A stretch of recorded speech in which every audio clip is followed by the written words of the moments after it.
Nu, ko. Labvakar! Labvakar visiem, kas ir šeit, un liels paldies par šo interesi un atsaucību.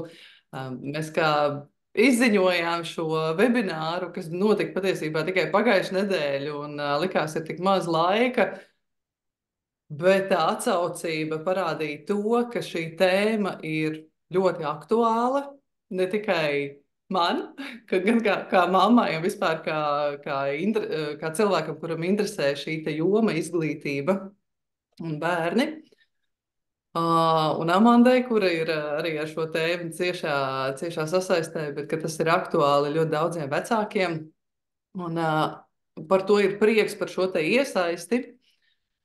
Un savukārt par šo tēmu domājot izglītība, bērnu izglītošanu un tā tālāk, tas ir tāds sajūta ir tāda, ka tev ir jāstaigā tā kā pa mīnu lauku, jo viedokļu ir tik daudz un liekas, ka šī tēma ir tik sāpīga, jutīga un ka sāc ar kādu runāt, tad bieži mēdz būt tā, ka saruna pārauga nevis tādā dialogā vai diskusijā, bet jau iet uz tādu asu vārdu pārmaiņu. Ko, protams, gribās izvairīties man kā konflikta risināšanas cilvēkam. Līdz ar to mums ir svarīgi saprast, kas tad īsti ir tas zemūdens akmens, kāpēc šī tēma ir tik ļoti sāpīga un aktuāla. Un arī es, protams, meklēju savus risinājumus. Es pateikšu uzreiz, tātad man ir meita, kurai ir 18 gadi, nu pat aprīlī palika. Ar viņu mēs esam izgājuši cauri parastai skolai, privātu skolai, online skolai un beidzot 10. klasē nolēmām, viss pietiek. Un tad man ir dēls, kuram ir 6, tūlīt šogad paliek 7, tātad būtu jāiesāk skolas gaitas, un man, protams, nu, jau izējot cauri kaut kādai šai pieredzēji ar meitu, aktīvi jau vairākus gadus ir šis meklējuma process, kā tad var vēl. Nu, un šajos meklējuma procesos es nonācu līdz Amandai Antrai, kas izrādās jau 4 gadus, kā lai to pareizi pasaka, ir šajā te unschoolingā, kas nozīmē, ka viņas bērni ir tie, kas vada savu izglītības procesu, mācīšanās procesu, skološanās procesu, un nezinu, kā lai to precīzāk nosaukt. Un, protams, man bija uzreiz jāzvana Amanda Antra, saki, kā tu to dabū gatavu, kā tas īsti notiek. Un ir arī daudz iesūtīti jautājumi, par ko ir vēl atsevišķi liels paldies, kas uzreiz rosina arī šo tēmu kaut kādā veidā strukturizēt. Mēs nesolām, ka mēs paspēsim atbildēt uz visiem jautājumiem, bet mēs esam jau šodien aprunājušās un padomājuši par to, kādā veidā mēs varētu sniegt vēl un vēl atbildes uz šī brīža jautājumiem, uz topošajiem jautājumiem un tā tālāk. Tad sarunas gaitā es šādus tādus jautājumus aktualizēšu no šiem te saņemtajiem. Un tad šobrīd es došu vārdu Amandai, lai viņa mazliet 2 vārdos pastāsta par sevi, un tad dod šo te ieskatu, kas ir šis te unschoolings un kā tu līdz unschoolingam nonāci. Jā, paldies, Olga, ka tu mani uzaicināji šeit un vispār sadarboties, jo, protams, ka šī tēma ir tāda gan aktuāla, bet tāpat laikā arī ir ļoti maz pieejama informācija par to, kā vēl var. Mums ir tā kā ļoti, nu tā kā zināms tikai, nu tad skola un, nu labi, tālmācība, vēl, nu mājmācība, bet, nu tā kā bet viss ļoti tiek aprobežots to, ka tomēr izglītība ir un paliek tā kaut kādā ziņā tas, ko valsts nosaka, tā ir izglītība. Un netiek pat vispār apskatīts un ieraudzīts, ka izglītība, nu tieši sistēmas redzējumā ir īstenībā ļoti šaurs. Es jau to tagad redzu no šī brīža savas pieredzes, ka tas ir patiesībā ļoti šaurs skatījums uz to, kā var mācīties. Jo visa dzīve, katra diena, katrs mirklis ir tas, kur var kaut ko atkal izzināt un mācīties. Un es nokļuvu pie šīs savas pieredzes pateicoties bērniem. Un es saprotu, ka tagad bērni kļūst ar vien pieprasošāki šajā, ka viņi nav gatavi pakļauties šim šaurajam izglītības sistēmas ceļam. Viņi grib plašumu. Un pirms 4 gadiem mans dēls jau bija tas, kurš kategoriski noliedza šo klasisko veidu, neskatoties uz to, ka mēs piedāvājam viņam alternatīvu skolu ar 10 bērni klasē. Nu, tā kā viss, ko mums varētu šķist ar prātu, ka tā ir problēma, tāpēc, ka tik daudz bērni, tāpēc, ka tur kas tur, bet tā problēma ir vienkārši tajā, ka liek bērniem savā ziņā vardarbīgi piespiež, tagad tev ir jāgrib zināt šis, nu tā kā pat ne jāgrib, bet tev ir jāzina, ja, un tas, kā viņš vispār varētu gribēt, tas vispār ir, un kāpēc viņam būtu jāgrib tieši tagad, lai varētu labāk varbūt saprast to, ka iedomājieties, ja jums tagad pateiktu, tagad jums ir jāzina par kaut kādu, nezinu, abstraktu lietu šobrīd, ko mēs varam iedomāties, ja? Bet jums nav nekāda interese par to. Tieši kā, jo arī bija tādi jautājumi un tāda, nu, tā kā no jums, kā motivēt, tad uzdodiet sev jautājumu, kā jūs varētu motivēt uz lietu, kas jums vispār neinteresē, kas vispār nav jūsu šajā brīdī aktuāli, jūsu dzīves procesā, jūsu izaugsmē.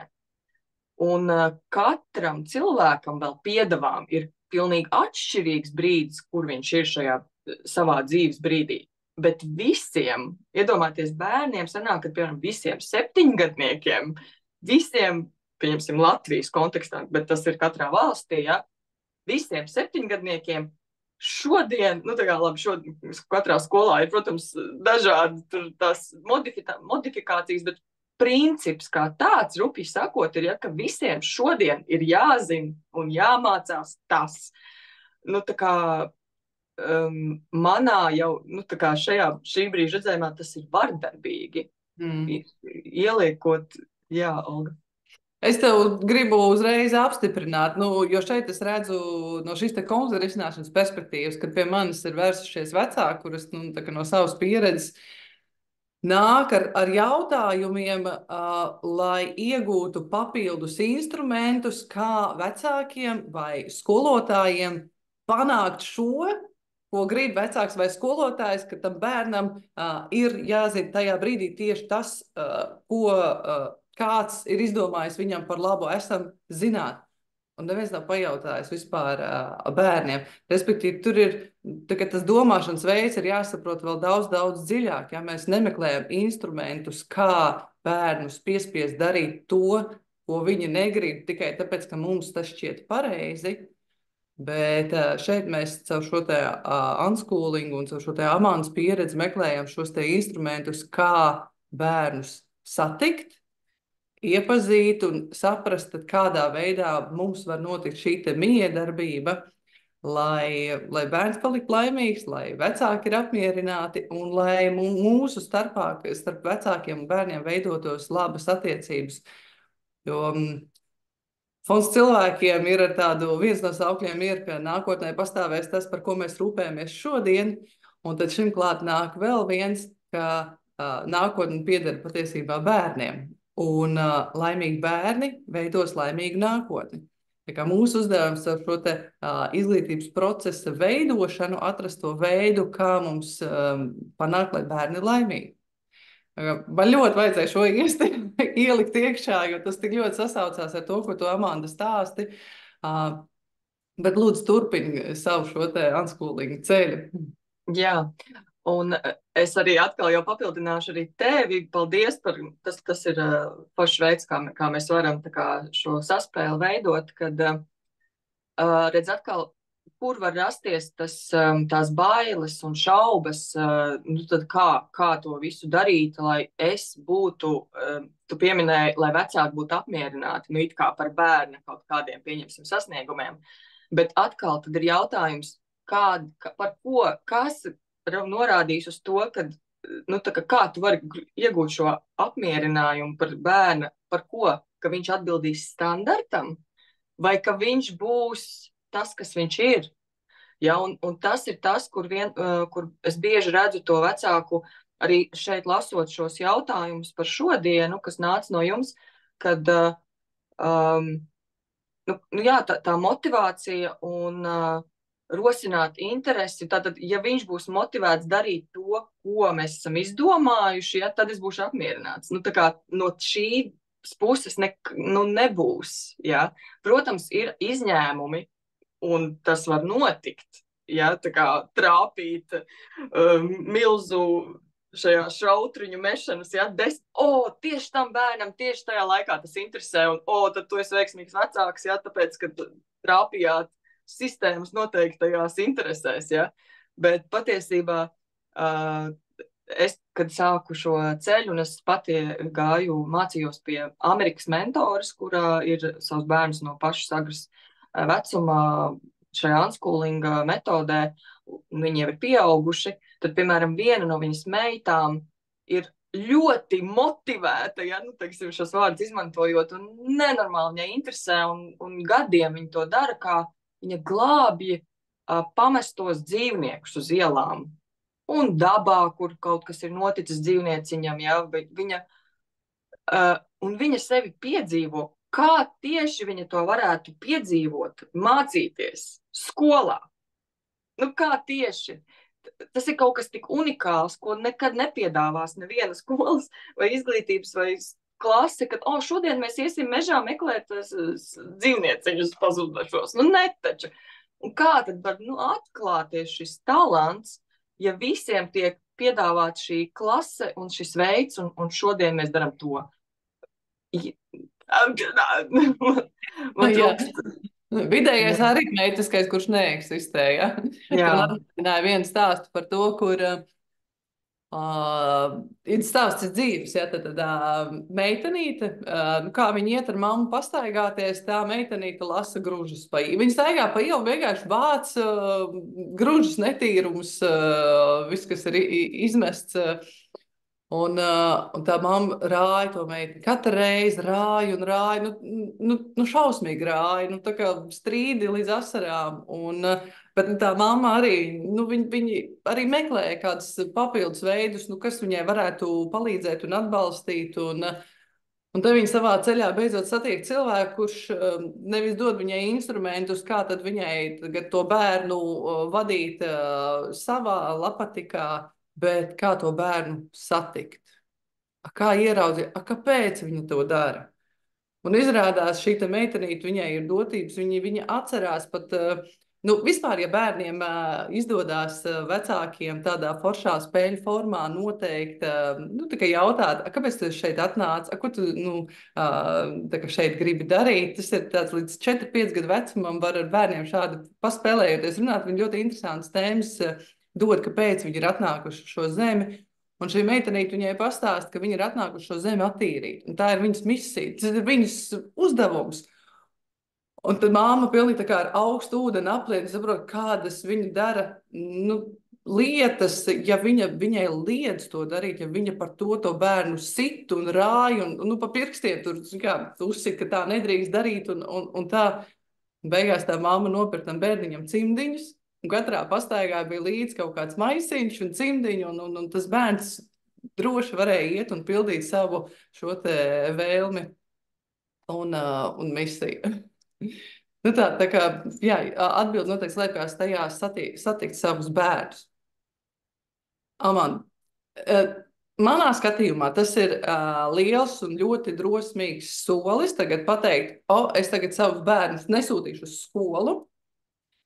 Un šajos te iesūtītajos jautājumos es arī redzu, ka cilvēki augst pēc šī te atbalsta, pēc šīs te sapratnes, kā to var izdarīt.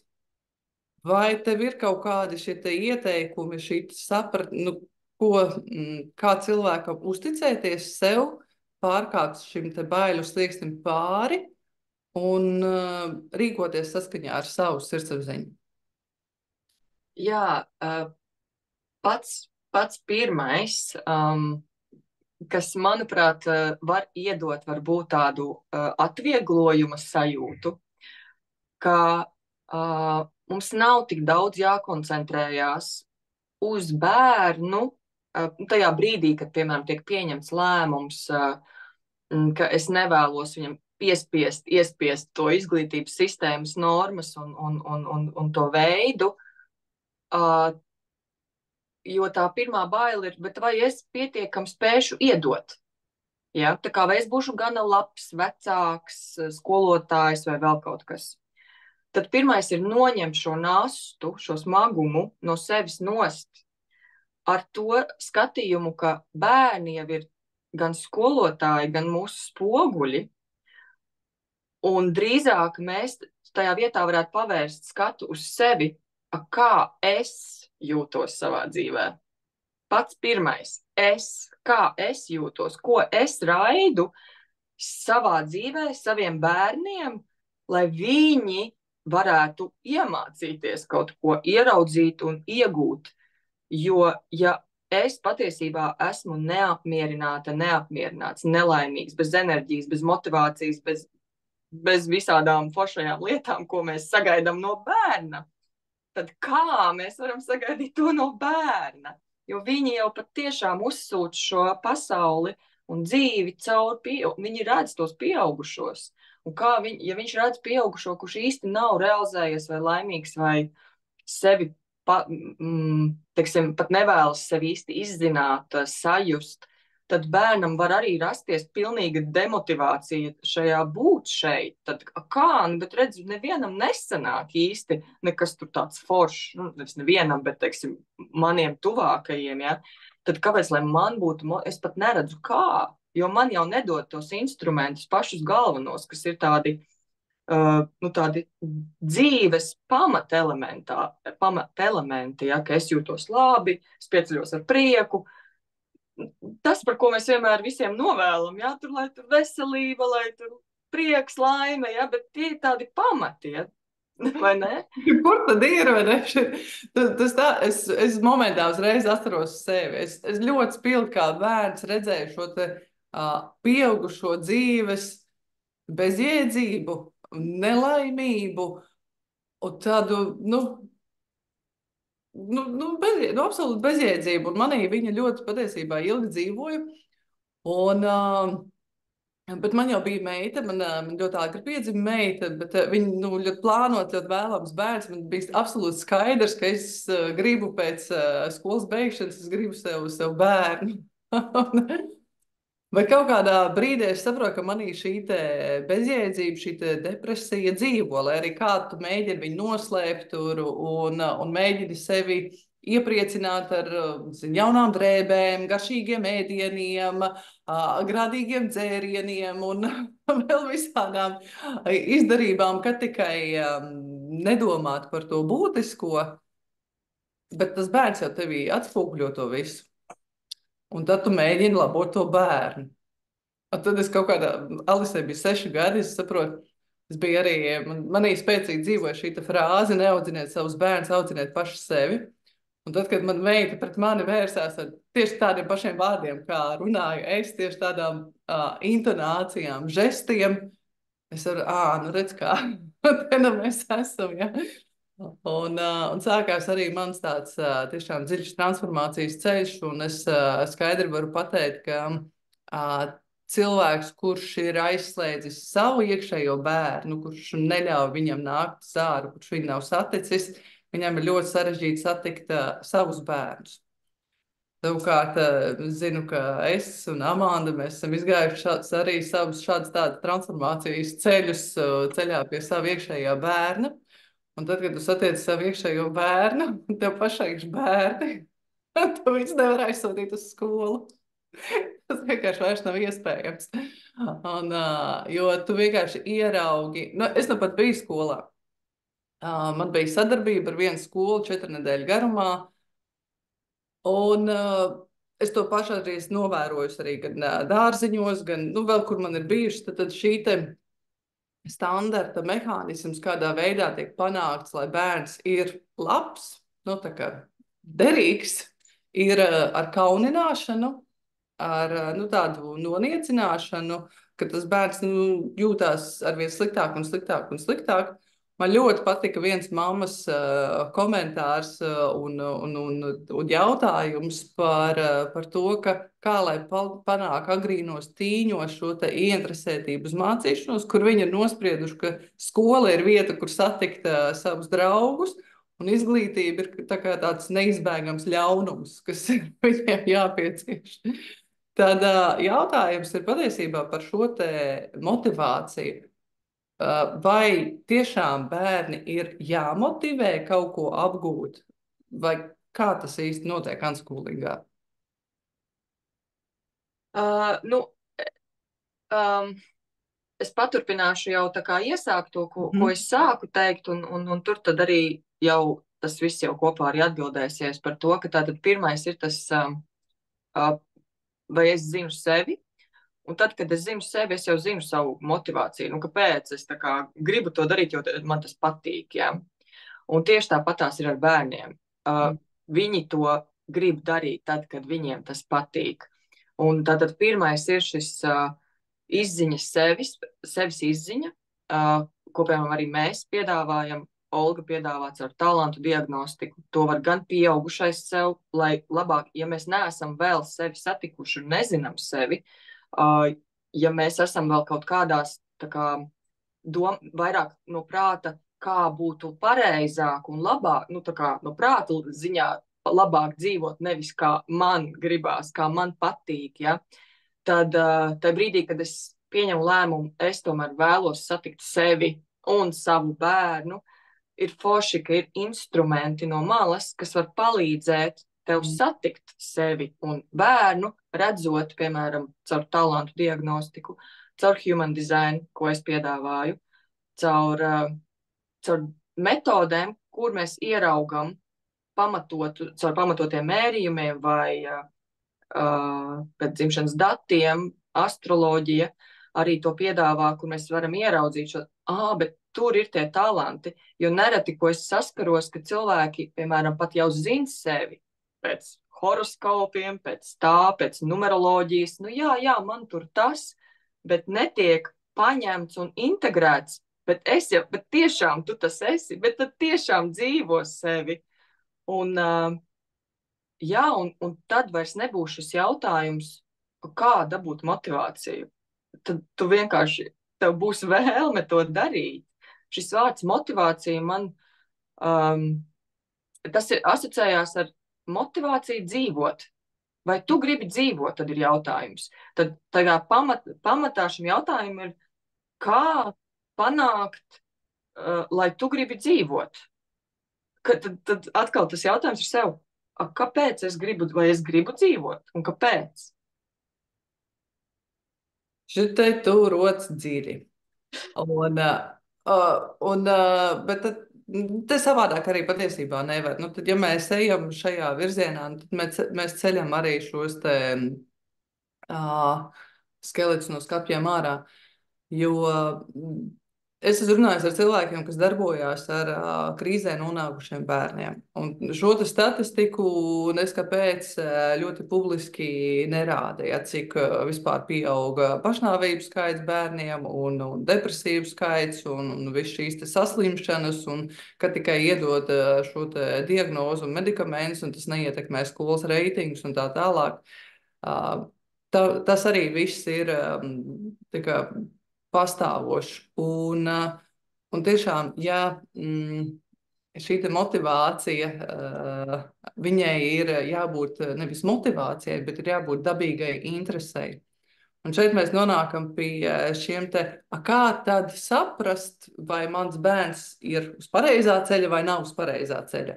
It kā, tajā izglītības sistēmā, tad mums ir atzīmes, ja ir labas atzīmes, tad bērns šito zina, ček, gatavs, malacis, sirds mierīgi, es esmu labu darbu izdarījis, ja mans bērns citreiz rēķina, jā, vai saņēma labu atzīmi. Tad patiesībā tas galvenais rādītājs ir šis te dzīves prieks, dzīvā interese, un tie ir tie, ja nav dzīvās intereses par kaut ko, par sevi, par apkārtējo pasauli, vienalga par ko, tad tas ir tas zvaniņš. kaut kas nav ok. Un savukārt, ja tu redzi savu bērnu no rīta ceļamies, vai kāds no viņiem ir šis te, gulēšanas režīms, man meita ļoti daudz iemācīja šajā ziņā. Un ka viņam ir šī te interese, kur viņam acis deg, un viņš ar prieku iet to darīt bez jebkādas papildus motivācijas, tikai tāpēc, ka viņam tas ir interesanti.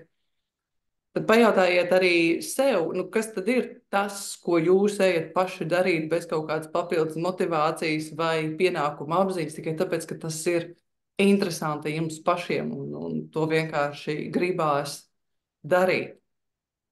Sāciet ar sevi, vērojiet uz bērnus, un man liekas, ka šī dzīvā interese, tas ir dabīgi piemītoši katram cilvēkam tieksme izzināt, tāpēc mēs šeit esam pret dzīvi attiecoties kā pret absolūtu tādu dāvanu, ka man ir iespēja šeit būt, tad metamies iekšā, tad kā mums tur, ja dzīvoju, tad ir labi padzīvojot.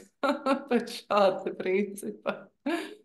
Jā, diemžēl tas ir, tā sajūta ir, ka mēs nonācām šobrīd līdz pašam pamatam, bet, diemžēl, tas ir tas, ko ikdienā mēs pilnībā aizmirstam.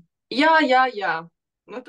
Tas ir kaut kur tur, bet tātad mums tagad te ir reglaments, ja? Mums ir papīri, mums ir atzīmes, mums ir pienākumi un tā.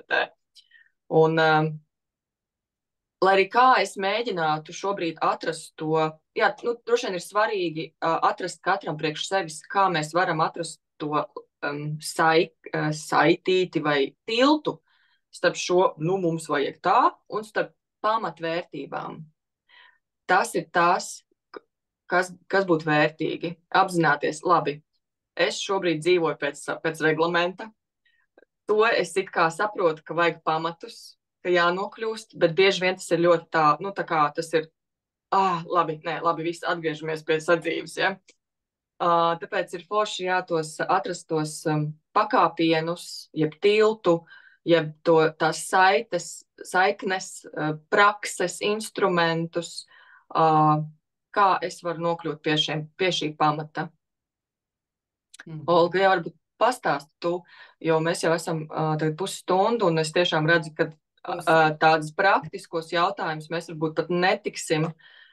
Tātad reglamenta praktiskos jautājumus, kā tad šo brīvību, kas ir pamats, dzīves pamats, un kā to visu kopā, to mēs varbūt pat vēl nākamajās tikšanās reizēs, Olga, varbūt pastāst to redzējumu, kā mēs varētu, ja ir interese, par šo turpināt runāt, un arī kas ir tie veidi jau tagad, kā var pie mums vērsties, lai vairāk uzzinātu un sarunas. Šeit es gribu atgriezties pie šīs te frāzes, ko es jau minēju. Tad nākotnē pastāvēs tas, par ko mēs rūpēsimies šodien. Un ļoti bieži tā, ka ikdiena ir vienkārši piepildīta ar svarīgām un steidzamām lietām, un tad mēs tām svarīgām, tiešām fundamentāli svarīgām, bet nesteidzamām lietām neatvēlam pietiekoši daudz laiku, un laikam ejot, viņas paliek ar vien, viņām nepietiek enerģijas būt, un viss ikdiena piepildās ar svarīgām, steidzamām lietām, kas atkal nepiešķir dzīvei šo te jēdzību, neatnes šo te gandarījumu un patieso dzīves prieku. Līdz ar to ir svarīgi šis izzināšanas ceļš un saprast, ka mēs neesam vieni šajā ceļā. Mēs visi esam tādi. Kurš ir kaut kam jau izķepurojies cauri, kurš vēl iet, bet beidzam dalīt, labs, slikts un tā, bet sākam ar šo te zinkārību vienkārši izzināt šos esošos procesus un kurš kādā situācijā šobrīd ir. Tam ir instrumenti, protams, tā kā šis webinārs ir arī šobrīd jums pieejams ar Fonds cilvēkiem atbalstu, savukārt Fonds cilvēkiem darbojās uz ziedojumu pamata. Tāpēc, lai mēs gribam šādu te ideju turpināt, attīstīt, tad, protams, tam ir vajadzīga arī kaut kāda cilvēku iesaiste un jūsu enerģija. Un tāpēc mēs arī aicinam arvien vairāk par šo tēmu runāt. Mēs taisīsim vēl Ja ir individuālie šādi te jautājumi, kas ir tur tā talantu diagnostika, kas ir human design, kas ir vēl instrumenti, kas mums pašām ir palīdzējušas saprast, pieņemt sevi. Es esmu ļoti daudz mācījusies par visādiem raksturu izzināšanas mehānismiem un instrumentiem, un to visu lieku kopā. Savukārt Amandai ir ļoti liela pieredze, kā sevi sākt vispār pieņemt gan ķermeniski, gan caur šo human design perspektīvu, izprast, kā darbojās tava psihe, kas tev ir par instrumentiem tavā lādītē, un tad saprast, kādā veidā jums ir jūsu situācija gan ģimenē, gan bērnos. Un tad sākās tādi jautājumi, kurus gribās izrunāt diezgan privātā gaisotnē par to, kādā veidā mēs šobrīd to risinām, jo skaidrs, ka ir šobrīd tāda vislielākā nesaprašana to un bailes to soli spērt ir par to, tātad likums man prasa, lai es sūtu savu bērnu uz izglītības iestādi. Un tad, kas ir tie instrumenti, ko mēs varam šajā darīt, kā mēs varam viens otru atbalstīt, lai būtu vai unschoolingā, vai tādā mājmācībā, kur tu neizdedz kā vecāks, ka tev ir tagad vienam pašam jābūt gan saimniecei mājās, gan varbūt vēl darbos, un tad vēl ir jāskolo savu bērni attiecīgi sistēmas prasībām. Vai tie ir vēl kaut kādi savādāk risinājumi, kas ir tālmācības risinājumi, respektīvi, kā tas īsti darbojās. Mēs šobrīd aicinām vienkārši iet šo ceļu, par šo runāt, aktuāli par šo runāt, un pievienoties mums šajās izdarībās. Jā, un šobrīd es varu varbūt īsi ieskicēt to redzējumu par to, kā to savienot ar sistēmu, šo pilnīgu brīvo ar sistēmu. Tas, ko es varu padalīties, ir, ka šeit atkal nebūs viena pareizā veida, viens vienīgs risinājums. Ir ļoti dažādi un ir jāskatās katram pēc tā, ko es šobrīd spēju iedot. Vai ko es šobrīd esmu, kam es esmu gatavs, ja, kā es jau minēju, starp to, kad es dzīvoju pēc reglamentu un starp to, kad ir šīs pamatvērtības, vienam varbūt ir viens solis, citam varbūt 10, un tā kā jau tu minēji, nav pareizi, nepareizi, nav sliktāks vai labāks kāds, ja. Mēs cienam sevi, cienam viens otru, tur, kur mēs viens esam, ja. Tas, kas ir tāds pirmais, ir saprast šīs pamatvērtības un, piemēram, ja bērns turpina iet skolā un iet skolā, tad pārstāt pieprasīt un sagaidīt šīs augstās atzīmes, pieprasīt, ka bērns ir teicamnieks un vislabākais, un ja viņš nav, tad viņš nav labs bērns, ja. Tie pirmie soļi, ka mēs esam ar savu bērnu vienā komandā, nevis pret savu bērnu, sagaidot tā kā, tu tā kā esi tur uzvari, ja, tur visus vai nē, vai tad tu nedari, ja, kaut kādā zemapziņas vai kādā līmenī mēs jau to bērnu sanāk nenovērtējam vienkārši par to, kas viņš ir, ja viņš neatbilst standartiem, ārējiem, pat nevis viņš jau pat ne savas talantus izpauž, ja. Un tas ir pats pirmais solis, un tad ir jautājums, vai jūs šim solim esat gatavi, vai jūs vēlaties pieņemt bērnu pirmām kārtām un būt viņa komandā, atbalstīt viņu tajā un spējīgi varbūt pat pateikt, jā, divnieki, štrunts, ja, tā kā tas taču nav pats svarīgākais, ja. Kā tu jūties šodien skolā? Kādi tev draugi? Ko jūs pieredzat kopā? Kādas jums ir sarunas? Tā kā to dzīvi, tos pamatvērtības ienest jau šajā skolas dzīvē, šajā sadzīvē, un nevis kāds to šodien, vai tu tur matemātikā, vai kā. Tad no šāda mazā solīša līdz tam, ka bērns vispār neiet skolā un nav nekāda saistība ar izglītības sistēmu un reģistrēts vispār ir ārzemēs, kur ir unschoolings atļauts un nav nekāda saikne vispār.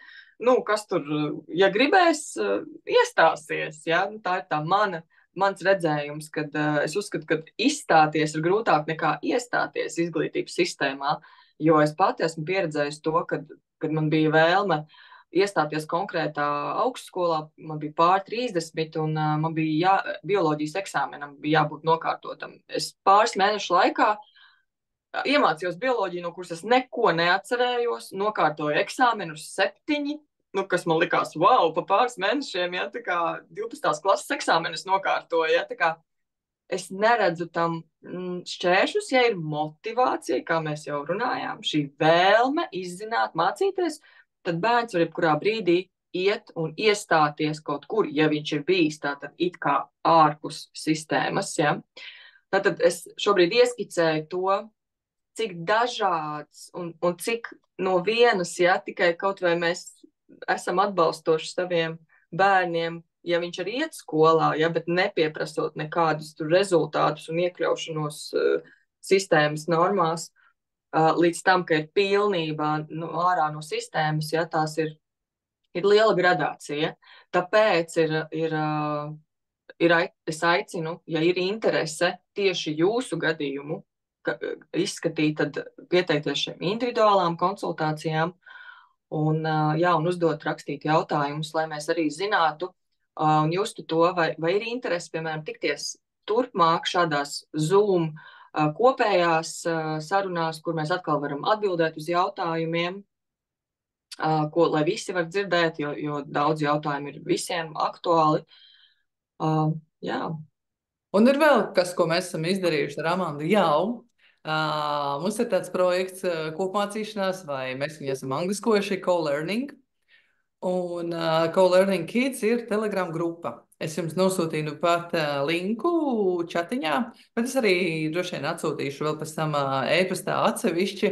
Tad mēs ik pa laikam uztaisam tādas satikšanās, jo tas ir tik interesanti piedzīvot, kā bērni tiešām mācās kopā viens no otra bez nekādas vajadzības viņiem uzspiest, ka viņiem šobrīd ir jāzina tieši šis. Un šādās satikšanās reizēs bērni ir pabijuši savā tādā kompānijā, un tu viņu satiec pēc tādas draudzīgas laika kopā pavadīšanas, un pēkšņi saproti, ka tavs bērns ir uzzinājis tik daudz jauna.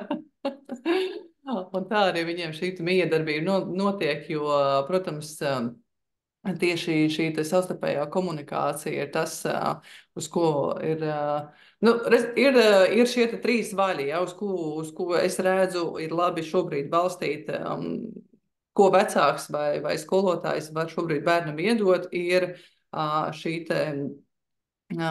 izpratne veidošana par sevi, komunikācijas prasmes, un veidot šo te iekšējo komunikāciju, kā šī pieredze sasaucās ar mani, vai tas man ir interesanti, vai tas man nav interesanti, jo ir šie te gan nākotni veltītie šie te pētījumi, ka nākotnē profesijas būs tādas, par kurām mums vispār vēl nav ne jausmas un tā tālāk.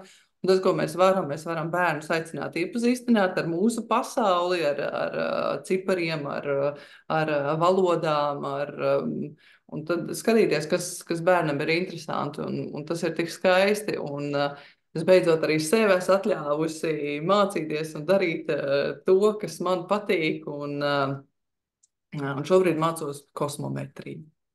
Man tik ļoti patīk, ka mēs tādas iespējas liedzat, jo es, ieskicēt par sevi, es esmu mēģinājusi studēt 4 augstskolās, un tikai kaut kādu papīru pēc, un tas ir viss beidzies ar tādu, nē, man ir žēl, mans laiks, man ir absolūti cits intereses.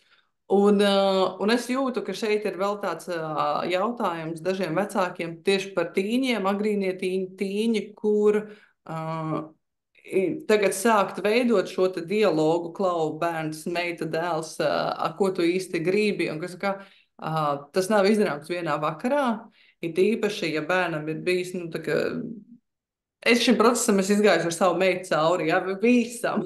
Gan tā kā katra dzīvo savu dzīvi, un gan arī, kad mēs beidzot esam satikušās viena ar otru.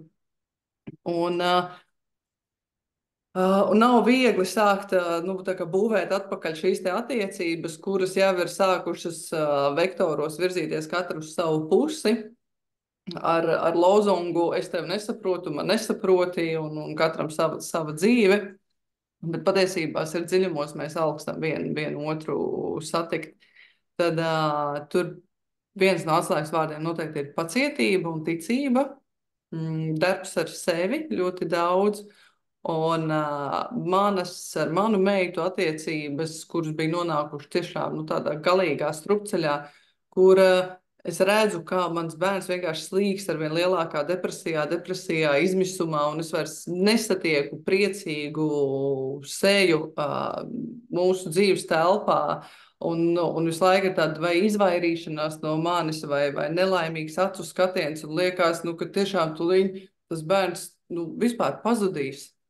Jo, bet tā atvesaļošanās sākās tad, kad es pieņēmu, ka nu, tas papīrs nav galvenais. Man viņš nekad nav bijis galvenais. Man viņš nekad nav bijis svarīgs. Un es neesmu nekad asociējis cilvēkus ar papīriem, vai man nepatīk, ka mani asociē. Kas tad man ir nezinu, zvaigznītēm, diplomiem un tā tālāk? Nu, mēs spējam saskatīt cilvēkus arī citādās dimensijās. Tas ir iespējams, tas ir vienkārši treniņa jautājums.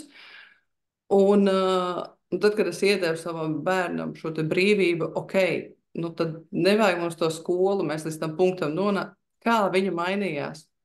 Ja jūs to redzētu, tas bija dažu dienu jautājums, cik plaši mans bērns izpleta spārnus, es viņai atļāvu veidot savu dzīvi vienkārši pašai. Un nevajag gaidīt 18 gadus. Tā kā, nu, es biju savu galvā nolēmusi, ka tā tad vēl nav 18, es esmu atbildīga, tad man vajag spiest un tā, un es atlaidu. Un tas bērns sāk nākt man pretī, es sāku nākt viņai pretī, un tā transformācija vienkārši, nu, tā attiecību tuvība, es novēlu katram izbaudīt gan attiecības patiesi pašam ar sevi un ar saviem bērniem. Es domāju, ka šīs nots mēs arī nopaļosim mūsu sarunu. Mums bija domāts 40 minūtes, nu jau ir 45 pagājušas. Liels paldies par dalību.